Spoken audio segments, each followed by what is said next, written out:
আসসালামু আলাইকুম বন্ধুরা, আমি নূরজাহান ব্লক রান্নাঘর থেকে আপনাদের আবারও জানাই স্বাগতম। বন্ধুরা, আজকে নতুন একটা রেসিপি নিয়ে আসলাম। মাছ ভাজি করব আর উত্তরবঙ্গের আলুর ঘাটি করব, ডিম দিয়ে রান্না করব। বন্ধুরা, আশা করি সম্পূর্ণ ভিডিও দেখবেন, দেখলে অবশ্যই আপনাদের ভালো লাগবে। আসেন মূল ভিডিওতে চলে যাই। প্রথমে আমি মাছটা মিনিট করে মাখিয়ে নেব, দিয়ে দেবো মরিচের গুঁড়া, হলুদ গুঁড়া, ধনিয়ার গুঁড়া, স্বাদ মতো লবণ দিয়ে সুন্দর করে এটা ভালো করে মাখিয়ে নিব। আস্তে আস্তে আস্তে আস্তে মাখিয়ে নিব, যেন মশলাটা মাছের গায়ে সুন্দর করে ভালো করে ঢুকে। মাছ যত মাখানি ভালো হবে, খেতে ততটা টেস্ট হবে। মাছটা আমি ভিতর দিয়ে আঙুল দিয়ে মশলাটা আমি ভালো করে ঢুকিয়ে নিব, যেন মশলাটা মাছের ভিতরে ঢুকে। 10 মিনিটের জন্য আমি ঢাকনাতে ঢেকে রেখে দিব। এই যে বন্ধুরা, এখন আমি মাছটা ভেজে নেব। দিয়ে দেবো প্যানের মধ্যে তেলটা দিয়ে একে একে আমি মাছটা দিয়ে নিব। মাছটা দিয়ে কিছুক্ষণ একটু অপেক্ষা করব।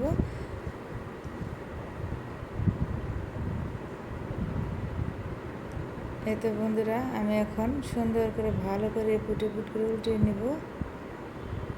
মাছ ভাজিটা যত সুন্দর ভালোভাবে ভাজা হবে, তত বেশি খেতে টেস্ট হবে। বন্ধুরা, সবসময় মাছ ভাজিটা একদম মিডিয়াম জালে ভাজতে হয়। বেশি জাল দিলে পুড়ে যাবে, কম জাল দিলেও কাঁচা থাকবে। মিডিয়াম জালে দিলে সে মাছ ভাজিটা খেতে বেশি টেস্ট হয়। বন্ধুরা, সুন্দর করে আমি ভালো করে মাথা যেহেতু উল্টে পাল্টে নিব, জানি তেল মশলা মাছের ভিতরে ঢুকে। মাছ যত মশলা তেল মশলা ঢুকবে মাছের ভিতরে, তত খেতে টেস্ট হবে। বন্ধুরা, এরকম করে মাছ ভাজি করলে কখন আপনার প্লেটের ভাত শেষ হয়ে যাবে, আপনি নিজেও টের পাবেন না।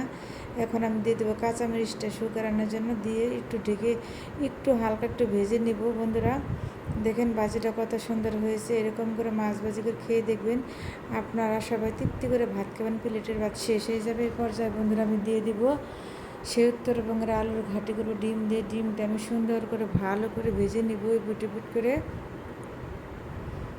এতে বন্ধুরা, আমার ডিম ভাজিটা প্রায় হয়ে গেছে। আমি একে একে এরকম করে 3টা ডিম ভেজে নিব। ডিমটা যেন ভিতরে কাঁচা না থাকে, সুন্দর করে বুট করে ভেজে নিতে হবে। এই যে বন্ধুরা, দেখেন কত সুন্দর হয়েছে, আমার ডিম ভাজিটা হয়ে গেছে। এখন আমি নামিয়ে রেখে দিব প্লেটের মধ্যে।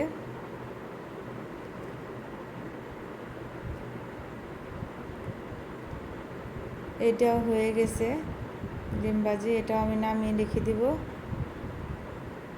আর একটু ভেজে নেব, কড়া করে নামিয়ে রেখে সুন্দর করে এটাকে আমি পিস পিস করে নেব। যেহেতু ডিমের আলুর কাটি, ডিমটা সুন্দর করে পিস পিস করলে কী হয়, সেই আলুর কাটিটা খেতে বেশি টেস্ট হয়।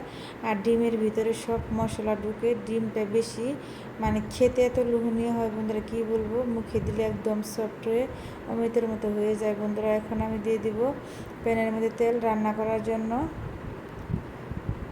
তেল দিয়ে সুন্দর করে আমি দিয়ে দেবো বন্ধুরা পেঁয়াজ কুচি, দিয়ে আলতো হাতে নেড়ে চেড়ে দিব। যে পর্যন্ত পেঁয়াজের কালারটা বাদামি কালার না আসে পর্যন্ত পর্যন্ত নেড়ে চেড়ে দেবো, যে নিচে লেগে না যায়। একটু পানি দিয়ে দেবো, নিচে ধরে না যায়। তারপর আমি দিয়ে দেবো বন্ধুরা কাঁচামরিচ বাটা, জিরা বাটা, আদা বাটা, পেঁয়াজ বাটা দিয়ে সুন্দর করে ভালো করে আবার আমি নেড়ে চেড়ে নেব। তারপর আমি বন্ধুরা দিয়ে দেবো মরিচের গুঁড়া, হলুদ গুঁড়া দিয়ে দেবো, আমি ধনিয়ার গুঁড়া দিয়ে সুন্দর করে মশলাটা ঢাকনাটা ঢেকে রেখে 10 মিনিটের জন্য যে কষিয়ে নিব। আমি বন্ধুরা দেখেন তেলটা পুরো বেশি হচ্ছে, মশলাটা আমার কষানি হয়ে গেছে। এখন আমি বন্ধুরা সেই আলুটা দিয়ে দিব, যেটা আমি সিদ্ধ করে রেখে দিয়েছিলাম। আলুটা সুন্দর করে একে একে টিপি করে আস্তে আস্তে গালিয়ে দিব। হাতের যেরকম নরম হয়ে যায়, যেন আলুটা বেশি ভেঙে দিব না, আধা ভাঙ্গা করে দিব। দিয়ে সুন্দর করে আলুটা আমি ভালো করে কষিয়ে নিব। এতে বন্ধুরা, আমার কষানিটা হয়ে গেছে। এখন আমি দিয়ে দেবো ঝোলের জন্য পানিটা দিয়ে সুন্দর করে আমি ভালো করে নেড়ে চেড়ে ঢাকনাটা ঢেকে রেখে বন্ধুরা, আমি পর্যায়ে একটা টেবিলটা সুন্দর করে মুছিয়ে নিই। কারণ খাবার টেবিল যদি নোংরা থাকে, ময়লা থাকে, গুছানি ভালো না থাকে, তাহলে সেখানে খেতে ভালো লাগে না, তৃপ্তি লাগে না। সুন্দর করে আমি গুছিয়ে নেব টেবিলটা, যেহেতু সবাই ভাত খাওয়া হবে। আর টেবিল না গুছানো থাকলে সেখানে বসতেও ভালো লাগে না, খেতেও ভালো লাগে না। টেবিল গুছানো থাকলে আলাদা একটা শান্তি লাগে, ভাত খেতে খুবই ভালো লাগে, মনে একটা সুখ লাগে। সুন্দর করে আমি টেবিলটাকে ফুলের দিয়ে দেবো, ফুলটা সুন্দর করে সাজিয়ে দিব। এই যে বন্ধুরা দেখেন কত সুন্দর লাগতেছে টেবিলটা গুছানো। সুন্দর করে সাজিয়ে নিয়েছি। এ পর্যন্ত দেখি বন্ধুরা আমার রান্নাটা কোন পর্যায়ে হলো। এই যে আমার রান্নাটা হয়ে গেছে, আমি ডিমটা অফ ক্যামেরায় দিয়ে দিয়েছি।